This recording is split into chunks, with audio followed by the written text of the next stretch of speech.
میں پورے 5 سال بعد سعودی عرب سے واپس پاکستان آئی تھی۔ ایسے میں 2-4 دن سسرال میں گزار کر فوراً ہی امی کی یاد آنے لگی۔ بچوں کو لے کر امی کے گھر آ گئی۔ امی بے تحاشا خوش تھی مجھے دیکھ کر۔ ظاہر ہے کہ بیٹی 4-5 سال بعد ماں باپ سے ملے تو ان کی حالت کیا ہوتی ہے، ایسی ہی خوشی میرے ماں باپ کو ہو رہی تھی۔ 2-3 دن تو ملنے ملانے میں گزر گئے۔ چوتھے دن میں امی سے کہنے لگی کہ امی، فریدہ چچی کیسی ہیں؟ میں ان سے ملنا چاہتی ہوں۔ امی منہ بناتے ہوئے کہنے لگی، ارے اس کے تو بھاگ جاگ گئے، اس کی تو قسمت نے ایسا پلٹا کھایا کہ لوگ دانتوں تلے انگلیاں دبا لیتے ہیں۔ میں حیران رہ گئی۔ پھر کہنے لگی، اب ایسا بھی کیا ہوا جو آپ یہ سب باتیں کر رہی ہیں؟ تو امی کہنے لگی، فریدہ ریسٹورنٹ کی مالک بن گئی ہے۔ اس نے اپنے میاں کے ساتھ مل کر ایک بہت بڑا ہوٹل کھول لیا ہے بریانی کا۔ میری آنکھیں حیرت سے پھٹی کی پھٹی رہ گئیں۔ 5 سال پہلے کی فریدہ چچی میری آنکھوں کے سامنے آنے لگی۔ ان کے پاس تو پہننے کے لیے کپڑے بھی نہیں ہوتے تھے اور گھر میں کھانے کے لیے راشن بھی نہیں، اور آج وہ اتنے بڑے ریسٹورنٹ کی مالک بن گئی۔ اب تو مجھے ان سے ملنے کی بہت بے تابی ہو رہی تھی۔ پھر دوسرے دن بچوں کو امی کے پاس چھوڑ کر میں چچی فریدہ کے ریسٹورنٹ میں جا پہنچی۔ میں بھی ایک کسٹمر بن کر کرسی پر بیٹھی تھی۔ وہ مجھے پہچان نہ سکی۔ میں نے دیکھا ایپرن پہنے وہ کام میں بہت مصروف تھیں۔ 4-5 لڑکے لڑکیاں بھی ویٹر کے طور پر کام کر رہی تھیں۔ بہت صاف ستھرا خوبصورت ریسٹورنٹ تھا۔ سامنے ہی ایک کرسی پر ان کے شوہر بیٹھے تھے۔ مجھے اچھی طرح یاد تھا کہ وحید چچا کا اس وقت ایکسیڈنٹ ہوا تھا جب میری شادی بھی نہیں ہوئی تھی۔ وہ کس طرح بستر پر پڑے رہتے تھے، لیکن آج انہیں یوں کامیاب دیکھ کر حقیقتاً میری آنکھیں خوشی سے بھیگ گئی تھیں۔ تبھی میں نے ان کی بریانی ٹیسٹ کی جو ذائقے میں بہت لذیذ تھی۔ میں بے اختیار دل ہی دل میں تعریف کرنے پر مجبور ہو گئی۔ تبھی میں نے ایک لڑکی کو آواز دی جو ویٹر کا کام کر رہی تھی۔ اسے کہا کہ وہ اس ہوٹل کی مالکن سے کہے کہ نور فاطمہ آپ سے ملنے آئی ہے۔ تھوڑی ہی دیر میں فریدہ چچی مجھے سامنے سے آتی ہوئی دکھائی دی۔ جیسے انہوں نے مجھے دیکھا تو ان کی نظروں میں حیرانی کے ساتھ ساتھ خوشی کی چمک بھی پیدا ہو گئی۔ انہوں نے مجھے اپنے سینے سے لگا لیا۔ پھر کہنے لگی، ارے فاطمہ بیٹی، تم کب آئی سعودی عرب سے؟ تم تو بھائی سعودیہ جا کر یہاں کا راستہ ہی بھول گئی۔ میں انہیں خوشی خوشی کہنے لگی کہ میں 4-5 دن پہلے ہی آئی ہوں، لیکن مجھے آپ سے ملنے کی جلدی تھی، اس لیے جب سنا کہ آپ نے اتنا خوبصورت اور مشہور ریسٹورنٹ کھول لیا ہے تو فوراً ہی دیکھنے چلی آئی۔ اب وہ مجھے اپنے ساتھ کھانا کھانے پر مجبور کر رہی تھیں تو میں ان کے ساتھ ٹیبل پر بیٹھی۔ کہنے لگی، یقین مانے چچی، آپ کو یوں کامیاب دیکھ کر مجھے بہت خوشی ہو رہی ہے۔ تو چچی فریدہ کی آنکھوں میں آنسو آ گئے۔ وہ کہنے لگی، تمہیں وہ وقت بھی یاد ہوگا فاطمہ جب تمہارے چچا کا ایکسیڈنٹ ہوا تو میرا پورا گھر اجڑ گیا تھا۔ میں کہیں کی نہ رہی۔ 5 بچوں کے ساتھ اکیلے زندگی گزارنا میرے لیے بہت مشکل تھا، ساتھ ہی ساتھ تمہارے چچا کا علاج کرنا بھی۔ تو میں ان سے کہنے لگی کہ میں اس بات پر تو حیران ہوں کہ آپ آخر ایسے حالات اتنی جلدی کیسے بدل گئے۔ میں مانتی ہوں کہ آپ کھانا پکانے میں بہت ماہر تھیں، لگتا ہے آپ کو کھانے میں ایسی برکت ہوئی، اللہ نے آپ کے لیے رزق کے دروازے کھول دیے۔ تبھی انہوں نے ادھر ادھر دیکھا، پھر سرگوشی میں کہنے لگی، کچھ اللہ کا فضل ہے اور کچھ میرے اپنے کیے کا پھل۔ میں نے کسی کے ساتھ اچھا کیا تو بدلے میں لمحے بھر میں میری قسمت پلٹ گئی۔ اب میں حیران تھی کہ وہ اتنی عجیب بات کیوں کر رہی ہیں، تو میری آنکھوں میں دلچسپی دیکھ کر وہ کہنے لگی، کل گھر آنا، پھر تجھے بتاؤں گی کہ آخر میری اس کامیابی کا راز کیا ہے۔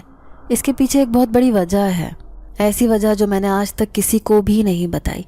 یہ بات صرف مجھے اور میرے شوہر کو معلوم ہے، لیکن تجھے میں نے ہمیشہ اپنی بیٹی کی طرح سمجھا ہے، اس لیے میں تجھے یہ وجہ ضرور بتاؤں گی۔ میں بھی اس وجہ کو جاننے میں بہت دلچسپی رکھتی تھی۔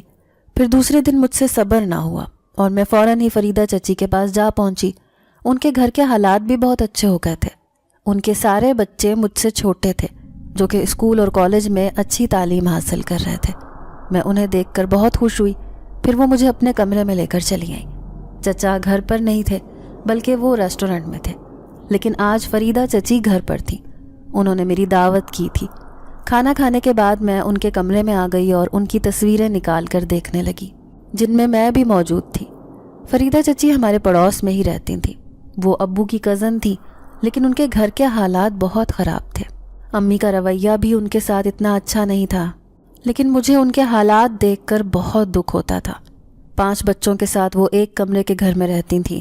چچا کسی فیکٹری میں کام کرتے تھے، لیکن اچانک ہی ان پر قیامت ٹوٹ پڑی جب وہ ایک ایکسیڈنٹ میں معذور ہو کر بستر سے جا لگے۔ ایسے میں پورے گھر کی ذمہ داری فریدہ چاچی کے کندھے پر آ گئی۔ وہ کھانا پکانے میں بہت مشہور تھی، کبھی کسی کی دعوت ہوتی تو لوگ انہیں اپنے گھر بلا لیتے۔ 5-5 کلو بریانی، قورمہ بنانا تو ان کے دائیں ہاتھ کا کھیل تھا، اور ان کا پکایا ہوا کھانا بھی نہایت لذیذ ہوتا تھا۔ جب چچا کا ایکسیڈنٹ ہوا اس وقت میری شادی میں صرف 2 مہینے رہتے تھے۔ ایسے میں ان کے حالات دیکھ کر خوب کڑتی۔ سارے رشتہ داروں، سارے اپنوں نے ان سے ہاتھ اٹھا لیا تھا۔ وہ اکیلی ہی اپنے حالات سے مقابلہ کر رہی تھیں۔ پھر میں مائیوں میں جب بیٹھی تو امی نے بتایا کہ فریدہ چچی نے بریانی بیچنا شروع کر دی ہے۔ وہ بریانی کا ٹھیلا لے کر نکلتی ہیں، انہوں نے تو پورے خاندان کی ناک کٹوا دی ہے۔ مجھے ان کے حالات پر بہت ترس آیا تھا۔ میں امی کو سمجھاتے ہوئے کہنے لگی کہ امی، ایک عورت بھلا اور کر بھی کیا سکتی ہے؟ اگر وہ کھانا پکانے میں اچھی ہیں تو یہ کام کرنے میں کوئی حرج نہیں۔ ویسے بھی رزق حلال جس طریقے سے بھی کمایا جائے اللہ اس میں برکت ضرور دیتا ہے۔ لیکن سارے خاندان والے تھو تھو کر رہے تھے، کیونکہ آج سے پہلے خاندان کی کوئی بھی عورت اس طرح گھر سے باہر نہیں نکلی تھی۔ لیکن میں ان کے لیے دعا کرتی کہ اللہ تعالیٰ ان کے لیے بہت آسانی کرے، اور آج انہیں یوں کامیاب دیکھ کر میری خوشی کی انتہا نہ رہی۔ پھر وہ میرے سامنے بیٹھی ماضی کے جھرونکوں میں گم ہونے لگی۔ میں نے دیکھا ان کی آنکھوں میں نمی چمک رہی تھی۔ پھر وہ کچھ یاد کرتے ہوئے کہنے لگی، جب تمہارے چچا بستر سے لگ گئے تب مجھ پر قیامت ٹوٹ پڑی تھی۔ میں سوچتی تھی کہ میرا اور بچوں کا کیا ہوگا، ہم تو سڑک پر بھیک مانگتے پھریں گے۔ بچوں کا اسکول جانا ختم ہو گیا کیونکہ فیسیں بھرنے کے لیے میرے پاس پیسے نہ تھے۔ گھر میں کھانے کے لیے راشن نہیں تھا تو میں ان کی فیس کیسے بھرتی؟ پھر میرے پاس صرف ایک ہی قیمتی چیز رکھی تھی، وہ بھی میرے سونے کی انگوٹھی۔ میں نے اللہ کا نام لیا اور اس انگوٹھی کو بیچ کر ان پیسوں سے کاروبار کرنے کا سوچا۔ میں بریانی بیچنے کا ارادہ رکھتی تھی۔ سب لوگ باتیں بنا رہے تھے، وہ میرا حوصلہ گرانے کی کوشش کرتے، لیکن میرے شوہر مجھ پر پورا بھروسہ کرتے تھے۔ انہوں نے مجھے اس کام کی اجازت دے دی تھی۔ میں جانتی تھی کہ ایک محنت طلب اور ذلت آمیز کام ہے، جگہ جگہ ٹھیلا لے کر مردوں کے بیچ میں اپنی بریانی بیچنا۔ یہ ایک مشقت طلب کام اب مجھے کرنا تھا۔ اب مجھے اپنے شوہر کی جگہ لینی تھی۔ وہ مکمل طور پر بستر سے جا لگے تھے، ان کی مہنگی دوائیاں، گھر کا خرچہ پورا کرنے کے لیے آخر مجھے ہی باہر نکلنا پڑا۔ پھر وہ پہلا دن تھا جب میں بریانی لے کر باہر نکلی۔ میں اس جگہ پر کھڑی ہوئی تھی جہاں پر مزدور وغیرہ فیکٹری کا عملہ، زیادہ تر ایسے نوجوان ہوتے تھے جو کسی دوسرے گاؤں سے شہر کمانے کے لیے آتے تھے۔ لیکن اس دن میری بریانی فروخت ہوئی تو میری خوشی کی کوئی انتہا نہ رہی۔ معمولی معاوضے پر میں اچھی خاصی بریانی کی پلیٹ دے رہی تھی، اس لیے لوگوں نے دھڑا دھڑ مجھ سے بریانی خریدی اور میری ساری بریانی ختم ہو گئی۔ پہلے دن اپنی کمائی کی مجھے الگ ہی خوشی تھی۔ ان پیسوں سے میں نے گھر میں راشن لیا اور دوسرے دن کی بریانی کی تیاری کرنے لگی۔ دونوں بیٹیاں چھوٹی تھیں، اس لیے گھر سنبھالنے کی ذمہ داری ان کے کندھوں پر ڈال دی اور خود اپنا کام کرنے لگی۔ ابھی بریانی بیچتے 3-4 دن ہی گزرے تھے جب ایک دن میں درخت کے نیچے کھڑی تھی۔ سایہ دار درخت تھا، میرے چہرے پر پسینہ تھا۔ تبھی میں نے دیکھا دوپہر کے وقت جب لوگ آ کر مجھ سے بریانی خرید رہے تھے تو دور ایک درخت کے نیچے 2 لوگ جن کے چہرے پر بھوک چمک رہی تھی، میلے کچیلے سے کپڑے پہنے، ملکجا سا حلیہ بنائے، وہ دونوں لوگوں کو دیکھ رہے تھے کھاتے ہوئے۔ شاید کئی دن سے بھوکے تھے، ہو سکتا تھا کہ ان کے پاس پیسے نہ ہوں۔ یہی سوچ کر میں ان کے پاس چلی آئی۔ بھائی صاحب، کیا آپ کو بریانی چاہیے؟ وہ بار بار بریانی کو دیکھتے تو آخر میں میرا دل تڑپ گیا۔ میں کسی کو بھوکا نہیں دیکھ سکتی تھی، شاید یہی میری نرم مزاجی تھی۔ میں نے دیکھا میرے پوچھنے پر ان کے چہرے پر خوشی کی چمک آ گئی۔ انہوں نے اس بات میں سر ہلایا۔ پھر ایک آدمی کہنے لگا، بہن ہمارے پاس پیسے تو نہیں ہیں۔ تو میں مسکراتے ہوئے کہنے لگی، کوئی بات نہیں، اگر میں اپنے پتیلے میں سے 2 پلیٹ بریانی نکال دوں گی تو کوئی فرق نہیں پڑے گا۔ پھر میں نے انہیں بریانی نکال کر دی۔ جب انہوں نے کھائی تو میری تعریف کرتے ہوئے کہنے لگے، آپ نے تو کمال کی بریانی بنائی ہے، اللہ آپ کے کام میں برکت دے۔ میں نے فوراً ہی آمین کہا تھا کیونکہ مجھے اس وقت دعاؤں کی بہت ضرورت تھی۔ پھر میں ان سے کہنے لگی، بھائی صاحب آپ ہیں کون، کہاں سے آئے ہیں؟ تو وہ بڑی بیچارگی سے کہنے لگے، ہم ایک گاؤں سے آئے ہیں، ہم دونوں بھائی ہیں، یہاں کمانے آئے تھے۔ لیکن کئی دن تک تو ہمیں کام ہی نہ ملا، جتنے بھی پیسے تھے سب ختم ہو گئے۔ اب کبھی کبھار مزدوری مل جاتی ہے تو کبھی ہمیں خالی ہاتھ ایسے ہی بھوکے سونا پڑتا ہے۔ میرا دل تڑپ کے رہ گیا۔ میں جانتی تھی کہ بھوک کی تڑپ کیا ہوتی ہے، کیونکہ میرے بچے بھی اس حال سے گزرے تھے۔ یہ تو شکر تھا کہ بریانی بیچ کر میں اپنا گھر چلا رہی تھی۔ اگر تھوڑی سی بریانی بچ جاتی تو اسے کھا کر بچے اپنا پیٹ بھر لیتے تھے۔ ایسے میں ان سے کہنے لگی کہ جب بھی آپ کا کام نہ لگے تو آپ مجھ سے بریانی لے لیا کریں، اس بات کی فکر نہ کرنا کہ آپ کے پاس پیسے ہیں یا نہیں۔ یہ سن کر وہ دونوں بہت خوش ہو گئے، پھر اکثر ہی میرے ٹھیلے پر آنے لگے۔ جب بھی کبھی انہیں کھانا ہوتا میں انہیں ایسے ہی کھانا دے دیا کرتی تھی۔ ایک دن انہیں فری میں کھانا دے رہی تھی جب پاس کھڑا آدمی کہنے لگا، کب تک بہن مفت خوروں کو ایسے بریانی کھلاتی رہو گی؟ خود ہاتھ پاؤں چلا کر کیوں نہیں کماتے؟ آپ جیسی مجبور عورت کے آگے مانگتے ہیں۔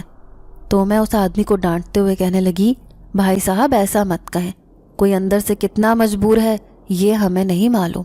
ہم کسی کے حالات کا اندازہ نہیں کر سکتے، جو باہر سے نظر آتا ہے وہ اندر سے نہیں ہوتا۔ میری بات سن کر وہ آدمی خاموش ہو گیا تھا۔ میں صبح 10 بجے گھر سے نکلتی تھی اور شام 4-5 بجے تک گھر واپس لوٹ جاتی تھی۔ خاندان والوں نے میرے ساتھ ہر رابطہ ختم کر لیا تھا۔ ان کا کہنا تھا کہ میں ان کی بدنامی کی وجہ ہوں، میں نے ایک ایسا کام کیا ہے جو ان کے لیے ذلت کا باعث ہے۔ لیکن میں کیا کرتی؟ حالات نے مجھے ایسا سب کرنے پر مجبور کیا تھا۔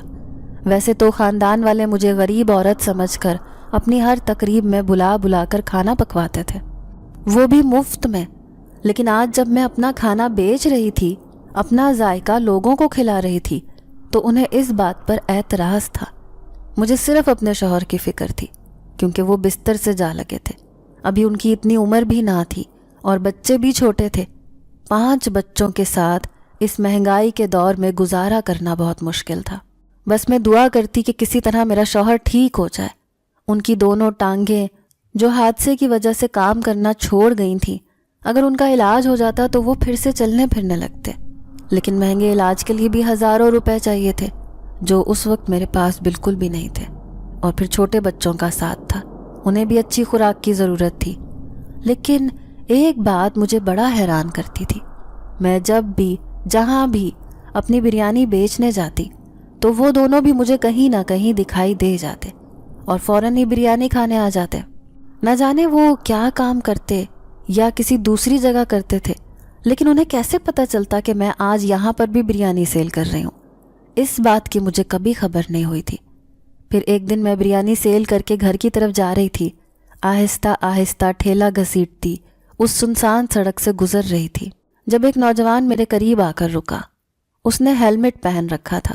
میں سمجھی کہ شاید یہ بریانی لینے آیا ہے، لیکن جیسے ہی اس نے اپنی جیب سے پستول نکالا تو میرا پورا جسم خوف سے کانپنے لگا۔ میں سوچ بھی نہیں سکتی تھی کہ عورت ہونے کے باوجود وہ مجھے نہیں بخشے گا اور مجھ پر پستول تان لے گا۔ وہ مجھ سے میری ریزگاری چھیننا چاہتا تھا۔ تبھی میں نے اس کے سامنے ہاتھ جوڑے، کہنے لگی، مجھ پر رحم کرو، میرے چھوٹے چھوٹے بچے ہیں، شوہر بھی معذور ہے، میرے پورے دن کی ریزگاری نہ چھینو، اسی سے میرا گھر چلتا ہے۔ لیکن اس نے مسلسل پستول کے ٹریگر پر ہاتھ رکھا ہوا تھا۔ پھر میں نے آنسو بہاتے ہوئے پلو میں بندھے ہوئے سارے پیسے اس کے حوالے کر دیے۔ میں وہیں کھڑی رو رہی تھی، لیکن تھوڑی دیر بعد کسی کے چیخنے کی آواز آئی۔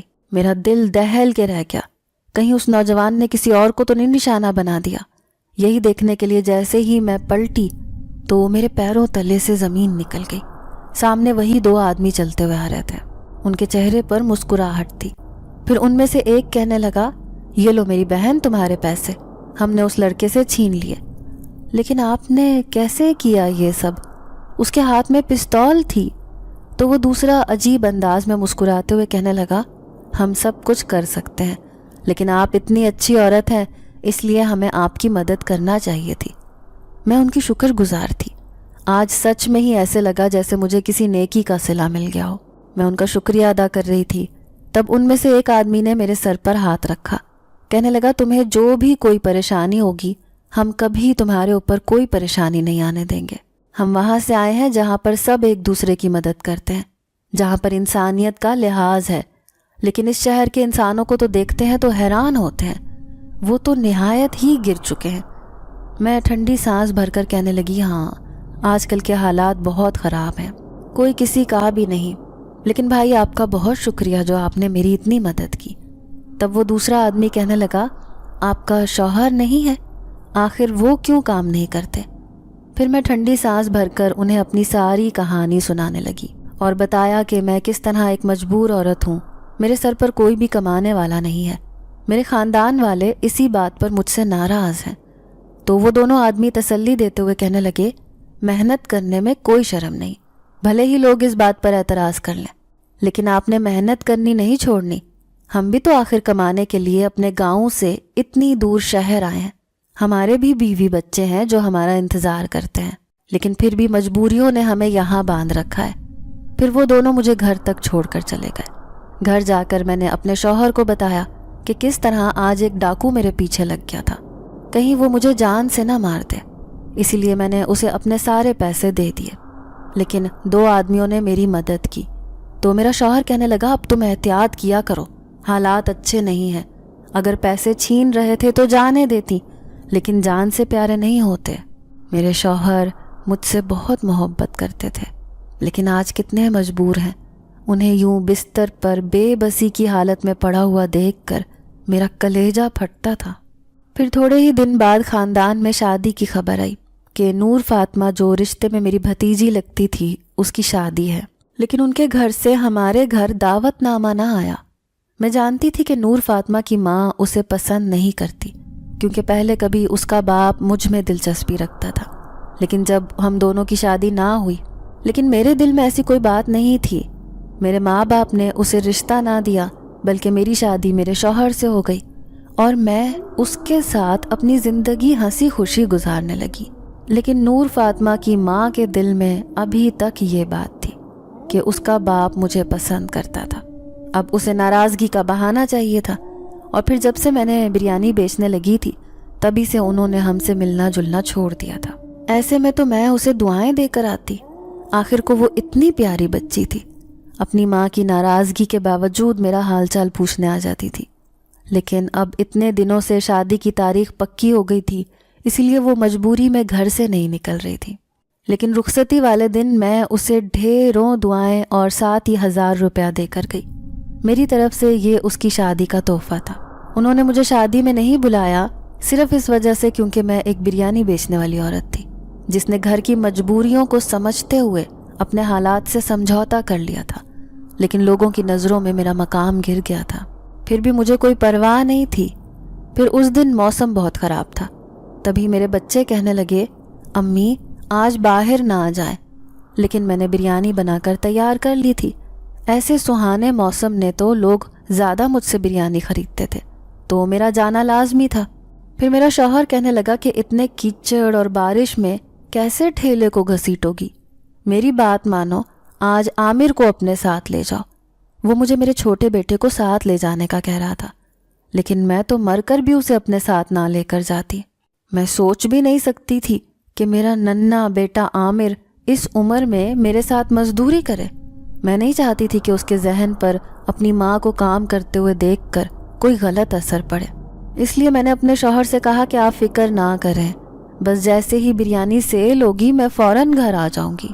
ویسے بھی مجھے امید ہے کہ آج جلد ہی ساری بریانی فروخت ہو جائے گی۔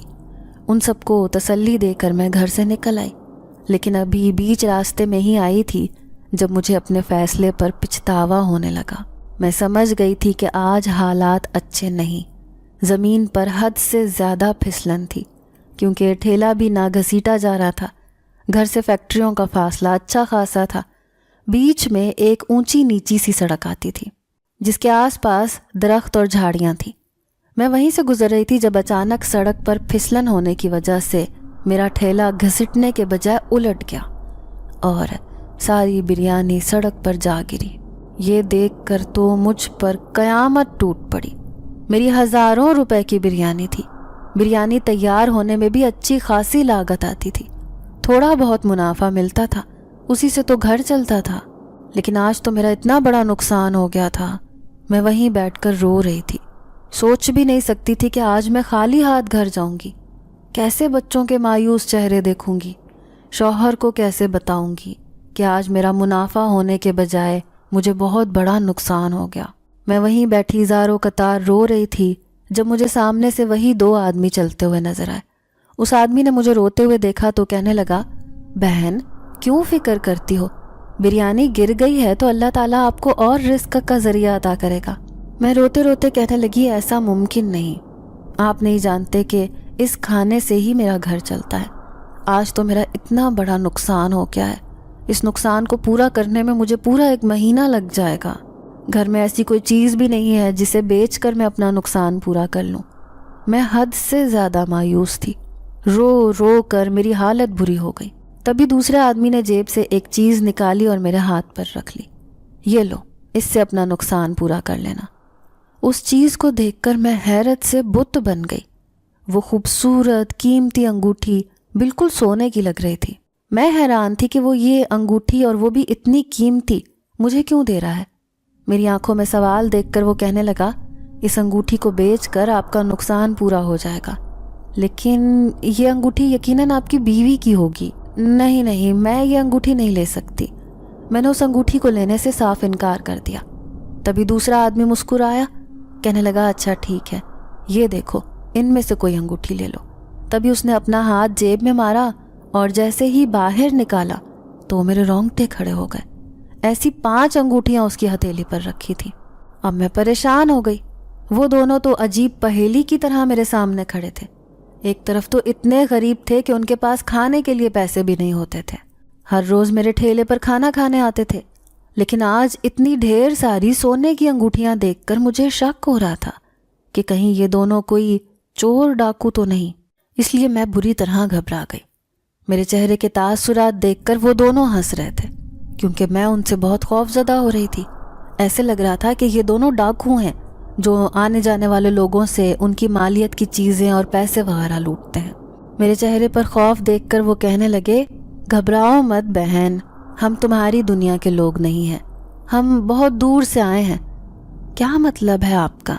اب میں نے تھوڑا تیز لہجے میں انہیں کہا تو دوسرا عجیب و غریب تاثرات چہرے پر لیے کہنے لگا، ہاں یہ ٹھیک کہہ رہا ہے، ہم یہاں کے رہنے والے نہیں ہیں، ہم بہت دور سے آئے ہیں، ایک خاص کام کرنے اس دنیا میں آئے ہیں، لیکن آج نہیں تو کل ہم واپس چلے جائیں گے۔ لیکن تم ایک مہربان اور اچھی عورت ہو، تمہاری مدد کر کے ہمیں خوشی ہوگی۔ لیکن آپ ہیں کون اور کہاں واپس چلے جائیں گے؟ تو کیا آپ نے مجھ سے جھوٹ کہا تھا؟ وہ سب کہانی؟ اب میری آنکھوں میں حیرت تھی۔ تبھی وہ دونوں آدمی مسکرائے، پھر کہنے لگے، ہاں تمہیں یہ جان کر حیرت ہوگی کہ ہم انسان نہیں ہیں بلکہ انسان کے بھیس میں چھپے جنات ہیں۔ ہم اکثر یہاں سے آتے جاتے ہیں، گزرتے ہیں، تمہیں یہاں سے بہت دفعہ گزرتے ہوئے دیکھا۔ تمہاری بریانی کی خوشبو ایسی ہوتی تھی کہ ہم چاہتے تھے کہ کسی طرح سے ہم ساری بریانی کھا لیں، لیکن ہمیں یہاں آتے ہوئے ڈر لگتا تھا۔ تبھی اس نے مشورہ دیا کہ ہم انسان کا بھیس بدل کر تمہارے پاس جاتے ہیں، لیکن ہمارے پاس تو پیسے بھی نہیں تھے کیونکہ ہم جنات ہیں۔ جب تم نے ہمارا حلیہ دیکھا تو ہم پر ترس کھا کر ہمیں کھانا کھلایا، پھر 1-2 دفعہ نہیں بلکہ جب بھی ہمارا کھانے کا دل کرتا تم ہمیں لذیذ بریانی کھلانے آ جاتی اور تمہارے چہرے پر ذرا بھی شکل نہ ہوتی۔ اس بات کی ہمیں خوشی تھی۔ ان کی بات نے میرے ہوش اڑا دیے۔ میری آنکھوں میں بے یقینی تھی، میرے چہرے پر خوف دیکھ کر وہ کہنے لگے، گھبراؤ مت، ہم کسی کو نقصان نہیں پہنچاتے، ہم نیک جنات ہیں، بلکہ ہم یہاں ایک خاص مقصد سے آئے ہیں۔ ہمارے شہنشاہ جنات نے ہمیں یہاں پر بھیجا تھا ایک مشن پورا کرنے کے لیے۔ ذرا سا یہاں سے دور ایک درگاہ ہے، وہاں پر ایک عامل بیٹھتا ہے جو لوگوں کو بے وقوف بنواتا ہے، کام کرواتا ہے ہمارے بھولے بھالے جنات سے، جنہیں وہ ہمارے قبیلے سے اٹھا کر اپنے ساتھ لے آتا ہے، اس شرط پر کہ ان جنات کی وہ شادیاں کروائے گا، وہ بھی انسانی لڑکیوں سے، لیکن یہاں لا کر وہ انہیں اپنا قیدی بنا لیتا ہے۔ لیکن جب شہنشاہ جنات کا ایک خاص جنات اس کی قید میں چلا گیا، تب انہوں نے ہم دونوں کو اسے چھڑوانے کے لیے بھیجا۔ ہم روزانہ اسی درگاہ پر جاتے ہیں، اس عامل کے پاس جس نے ہمارے جنات کو اپنی قید میں کر رکھا ہے۔ بس ہمیں ایک بار موقع مل جائے تو ہم اسے آزاد کروا لیں گے، اس کے بعد ہم واپس اپنی دنیا میں لوٹ جائیں گے۔ لیکن جب بھی ہمارا دل چاہے گا ہم تمہارے پاس بریانی کھانے ضرور آئیں گے۔ ان کی بات سن کر تو میرے لیے سانس لینا بھی محال ہو گیا تھا۔ ایسے لگ رہا تھا جیسے میرے حلق سے آواز ہی نہیں نکلے گی۔ اب خراب موسم اور رات کے اندھیرے کی وجہ سے مجھے اور بھی ڈر لگ رہا تھا۔ پھر انہوں نے میرے نیچے زمین پر گرے ہوئے ٹھیلے کو اٹھایا، سارا سامان اس پر رکھا اور مجھے سرگوشی میں کہنے لگے، چلو آؤ بہن، ہم تمہیں گھر تک چھوڑ دیتے ہیں۔ اب انہوں نے مجھے گلی کے کونے پر چھوڑا، پھر رومال میں بندھی ہوئی وہ ساری سونے کی انگوٹھیاں میرے ٹھیلے پر رکھ دی۔ دوسرا آدمی کہنے لگا، جاؤ یہ سب تمہاری ہیں، یہ تمہارا انعام ہے کیونکہ تم نے ہمیں خوش کیا تھا۔ یاد رکھنا ہمارے بارے میں کبھی کسی کے سامنے ذکر نہیں کرنا، کیونکہ ہم ہر کسی کے سامنے نہیں آتے۔ یہ کہنے کے ساتھ ہی وہ دونوں دور اندھیرے میں غائب ہو گئے۔ جبکہ میں نے وہ رومال اٹھا لیا، میں بار بار اس رومال کو کھول کر دیکھ رہی تھی۔ جیسے ہی گھر گئی تو بچوں نے خوشی خوشی شور مچا دیا۔ وہ تو جانتے بھی نہیں تھے کہ ان کی ماں کے ساتھ آج کیا معاملہ پیش آیا ہے۔ میرے شوہر نے میرے چہرے پر ہوائیاں دیکھیں تو بہت پریشان ہو گیا۔ اس نے پہلے بچوں سے کہا کہ اپنی ماں کو پانی پلاؤ، پھر وہ مجھے کہنے لگے کہ کیا ہوا فریدہ، کچھ تو بتاؤ، آج اتنی پریشان کیوں ہو، کیا کوئی حادثہ پیش آ گیا؟ میں نے کچھ کہے بنا ہی وہ رومال ان کے ہاتھ پر رکھ دیا۔ جیسے انہوں نے وہ رومال کھول کر دیکھا تو حیرت سے بت بن گئے۔ کہنے لگے، کیا سچ میں یہ سونے کی انگوٹھیاں ہیں؟ کیونکہ ان کی چمک بتا رہی ہے کہ یہ خالص اور اصلی سونا ہے۔ پھر میں نے شروع سے لے کر آخر تک انہیں ساری کہانی بتا دی کہ کس طرح میرے ساتھ یہ واقعہ پیش آیا۔ میرے شوہر حیران تھے، کہنے لگے، یقین نہیں آتا، کیا وہ آدمی تمہیں بے وقوف تو نہیں بنا گئے؟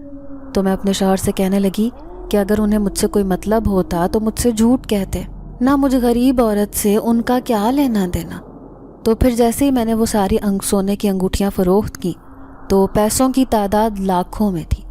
سب سے پہلے میں اپنے شوہر کا علاج کروانا چاہتی تھی، لیکن میرے شوہر نے کہا کہ پہلے اپنے روزگار کا بندوبست کرو، تم روزانہ یوں ٹھیلا گھسیٹ کر لے جاتی ہو، اس گھر کی خاطر مجھے بہت تکلیف ہوتی ہے۔ پھر بہت سوچ بچار کے بعد آخر کار میں نے اسی کام کو آگے بڑھانے کا فیصلہ کیا۔ میں کوئی جگہ تلاش کر رہی تھی کہ مجھے ایسی جگہ مل جائے جہاں پر میں اپنی دکان بنا سکوں۔ میں وہاں پر بریانی ہی بیچنا چاہتی تھی، بریانی کی ایک بڑی دکان بنانا چاہتی تھی۔ لیکن ایک دن میں حیران رہ گئی جب ایک آدمی میرے پاس آیا، کہنے لگا کہ میری جگہ خالی ہے، آپ وہاں دکان بنا لیں۔ جب میں نے اس جگہ کو دیکھا تو حیران رہ گئی، وہ تو مارکیٹ سے ذرا فاصلے پر تھی، یہاں پر میری بریانی اچھی خاصی تعداد میں فروخت ہو سکتی تھی۔ یہی سوچ کر میں نے وہاں اپنی دکان بنا لی۔ ساتھ ہی ساتھ شوہر کا ہسپتال میں علاج بھی چل رہا تھا۔ سارے بچے خوش تھے کہ ہمارے گھر کے حالات بدل گئے۔ خاندان والے بھی حیران تھے کہ آخر ایسا کیا ہو گیا کہ پل بھر میں ہی فریدہ اتنی امیر ہو گئی۔ جب میں نے دیکھا کہ میری بریانی لوگ ہاتھوں ہاتھ خریدتے ہیں، وہیں کھڑے ہو کر کھانا پسند کرتے ہیں، تو میں نے کرسیاں رکھنا شروع کر دیں اور اپنے ساتھ اپنے بڑے بیٹے کو لگا لیا۔ پھر دھیرے دھیرے لوگوں کو میری بریانی اتنی پسند آئی کہ میں نے پورے ریسٹورنٹ کا سیٹ اپ کر لیا۔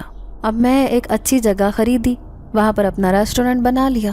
اب میرا شوہر بھی کافی حد تک تھوڑا تھوڑا چلنے لگا تھا، اس لیے وہ بھی میرے ساتھ کام کروانے لگا۔ یوں ہم دونوں میاں بیوی نے مل کر اس ریسٹورنٹ کی بنیاد رکھ دی۔ یہی وجہ ہے کہ آج ہم خوب ترقی کر رہے ہیں۔ لیکن میں ان دو آدمیوں کا احسان کیسے بھولوں جنہوں نے مجھ پر اتنا بڑا احسان کیا۔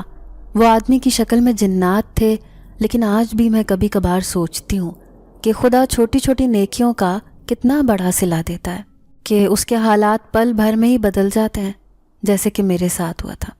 میں چچی فریدہ کی باتیں بڑی حیرانی سے سن رہی تھی۔ مجھے اپنے کانوں پر یقین نہیں آ رہا تھا کہ جو کچھ ان کے ساتھ واقعہ پیش آیا تھا وہ حقیقت پر مبنی تھا۔ تبھی میرے دل نے ایک عجیب سی خواہش کی۔ میں ان سے کہنے لگی، کاش میں بھی ان جنات کو دیکھ پاتی۔ میری بات سن کر وہ ہنسنے لگی، کہا کہ آج تک وہ پلٹ کر میرے سامنے بھی نہیں آئے، لیکن میں کہتی ہوں کہ کبھی تو وہ میرے سامنے آئے تو میں ان کا شکریہ ادا کروں۔ پھر چچی نے مجھ سے کہا کہ میں یہ راز کسی کو بھی نہیں بتاؤں گی، کیونکہ میرے علاوہ انہوں نے کبھی کسی کے سامنے یہ راز ظاہر نہیں کیا تھا۔ اب میں نے دیکھا ان کے گھر میں ہر آسائش تھی، ان کا ریسٹورنٹ خوب اچھے طریقے سے چل رہا تھا۔ شاید یہ ان کے خون پسینے کی محنت تھی، کھانا بھی یہ بہت ذائقے دار بناتی تھی۔ آج اللہ نے انہیں صلہ دے دیا تھا۔ امی گھر آ گئی تھیں۔ کئی دن تک میرا یہاں رکنے کا ارادہ تھا، لیکن ایک دن امی نے نیاز رکھی تو میں ان سے کہنے لگی کہ نیاز کا کھانا ہم چچی کے ریسٹورنٹ سے منگوائیں گے۔ امی کہنے لگی، میں تو ان سے بات بھی نہیں کرتی۔ میں حیران تھی کہ کوئی بھلا اتنے سالوں تک کسی سے ناراض کیسے رہ سکتا ہے۔ پھر میں نے ضد کی تو امی نے ان کے ریسٹورنٹ کا ہی کھانا منگوا لیا۔ میں چاہتی تھی کہ وہ زیادہ سے زیادہ ترقی کریں اور خاندان میں جتنے بھی لوگ ہیں جو ان سے کبھی فری میں کھانا پکوایا کرتے تھے، آج وقت تھا کہ سب خاندان والے ان کا ساتھ دیتے۔ لیکن ان کے جتنی تیزی سے حالات بدلے تھے ایسا کسی کے ساتھ بھی نہیں ہوا تھا۔ اب امی اور چچی فریدہ دونوں ہی آپس میں بات چیت کرنے لگی تھیں۔ میرے شوہر کا بھی ارادہ پاکستان میں شفٹ ہونے کا تھا۔ یوں ہم نے یہاں پر ایک گھر خریدا اور یہیں پر اپنی فیملی کے ساتھ شفٹ ہو گئے۔ میں بھی اپنوں سے دور رہ کر اپنی زندگی سے بیزار آ گئی تھی۔ نہیں چاہتی تھی کہ اب دوبارہ سعودی عرب میں جاؤں، کیونکہ پاکستان میں جس طرح سے آزادی ہے سعودیہ میں ایسی آزادی نہیں۔ لیکن ابھی 2-3 مہینے ہی گزرے تھے جب امی نے بتایا کہ چچی فریدہ کا ریسٹورنٹ بند ہو گیا ہے۔ یہ سن کر مجھے شدید صدمہ پہنچا۔ میں سوچ بھی نہیں سکتی تھی کہ ان کا اچھا خاصا چلتا کاروبار ٹھپ بھی ہو سکتا ہے۔ پھر وقت نکال کر میں ان کے گھر پہنچی۔ وہ بڑی پریشان لگ رہی تھیں۔ ان کے شوہر بھی کچھ مایوس سے نظر آتے تھے، جبکہ بچوں کی بھی کچھ بری حالت تھی۔ میں کہنے لگی، چچی ایسا کیوں ہوا؟ آپ کا ریسٹورنٹ تو بہت اچھا چل رہا تھا۔ تو میری نظر چچا پر پڑی۔ وہ آنسوؤں سے رو رہے تھے۔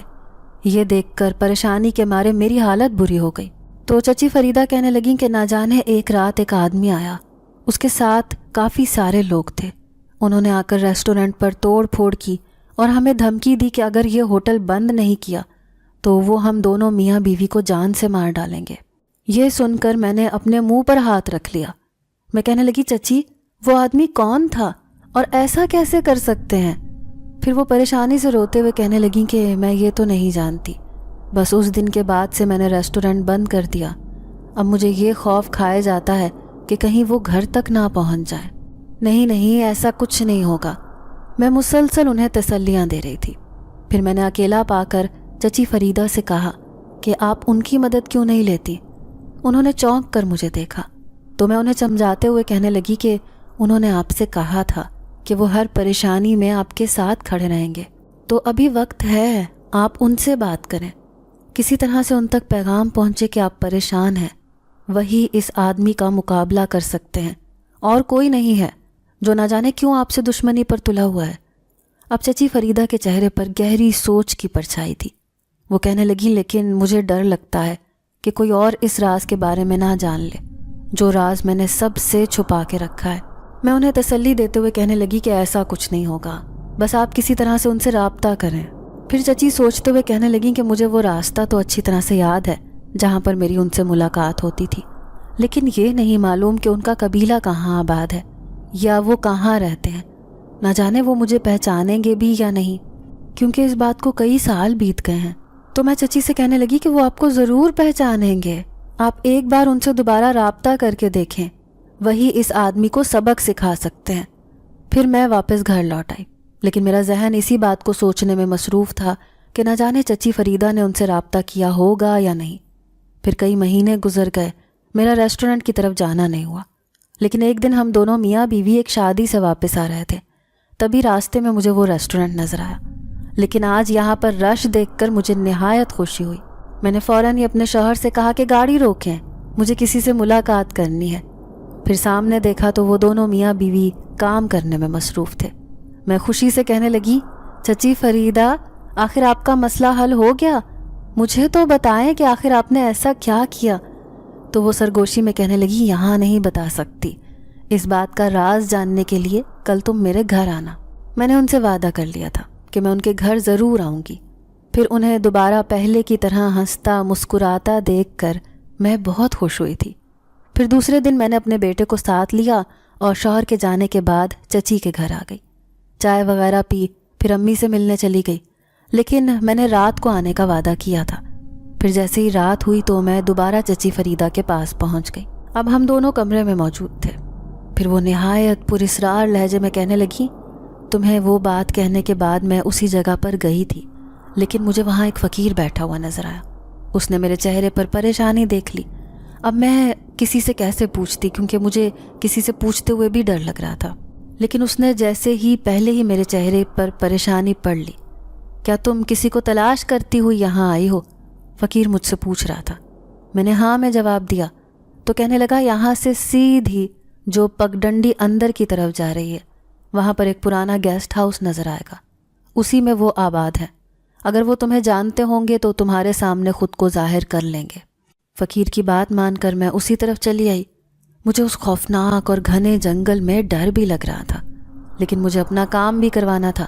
اسی لیے میں نے سوچ لیا تھا کہ آج میرا کام نہیں ہوا تو میں دوبارہ کبھی بھی یہاں نہیں آؤں گی. لیکن جیسے ہی میں وہاں پہنچی تو اچانک ہی مجھے عجیب و غریب سی آوازیں آنے لگی، جیسے کوئی میرا نام لے کر مجھے پکار رہا ہو. اس سے پہلے کہ میں خوفزدہ ہو کر وہاں سے بھاگ جاتی، اچانک ہی کوئی میرے سامنے آیا. تبھی درخت کے پیچھے چھپا ہوا ایک اور آدمی اس کے برابر میں آ کر کھڑا ہو گیا. میں ان دونوں کو پہچان گئی تھی. گو کہ اتنا عرصہ ہو گیا تھا، لیکن میرے چہرے پر پریشانی دیکھ کر وہ آدمی کہنے لگا، اے بھلی عورت، آج پھر چہرے پر پریشانی ہے. گو کہ ہم تجھ سے اس دنیا میں ملنے آنا چاہتے تھے، لیکن پھر سوچا کہ کہیں ہماری وجہ سے تو کسی پریشانی میں مبتلا نہ ہو جائے. تو میں مایوسی سے انہیں کہنے لگی کہ میں آج اسی پریشانی کو لے کر آپ لوگوں کی تلاش میں یہاں آئی ہوں، میری مدد کریں. کیسی پریشانی؟ بتا، کس نے تجھے پریشان کرنے کی ہمت کی؟ وہ نہایت غضبناک لہجے میں کہنے لگے. تب میں نے انہیں ساری بات بتا دی. لمحے بھر میں ہی انہوں نے ساری بات جان لی. پھر مجھے کہنے لگے کہ ہمیں افسوس ہے کہ ہماری وجہ سے تجھے پریشانی کا سامنا کرنا پڑا. ان کی اس بات نے مجھے حیران کر دیا. میں سمجھ نہ سکی کہ وہ ایسا کیوں کہہ رہے ہیں. تو پھر میرے چہرے پر پریشانی دیکھ کر وہ کہنے لگے، دراصل وہ وہی شیطان عامل ہے جس سے بدلہ لینے کے لیے ہم انسانوں کی دنیا میں گئے تھے. لیکن اس سب میں میرا کیا قصور تھا؟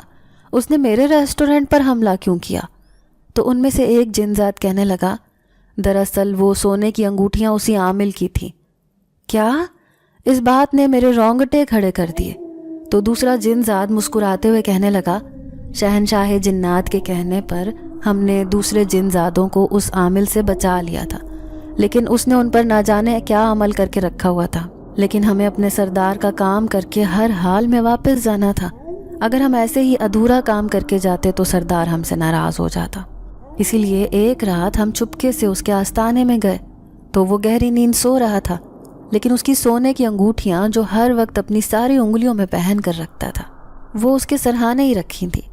گو کہ کئی مرید اس کی حفاظت کے لیے اس کے آس پاس کھڑے رہتے تھے، لیکن اچانک ہی ہم نے ان پر عمل کیا جس کی وجہ سے وہ گہری نیند وہیں پر سو گئے.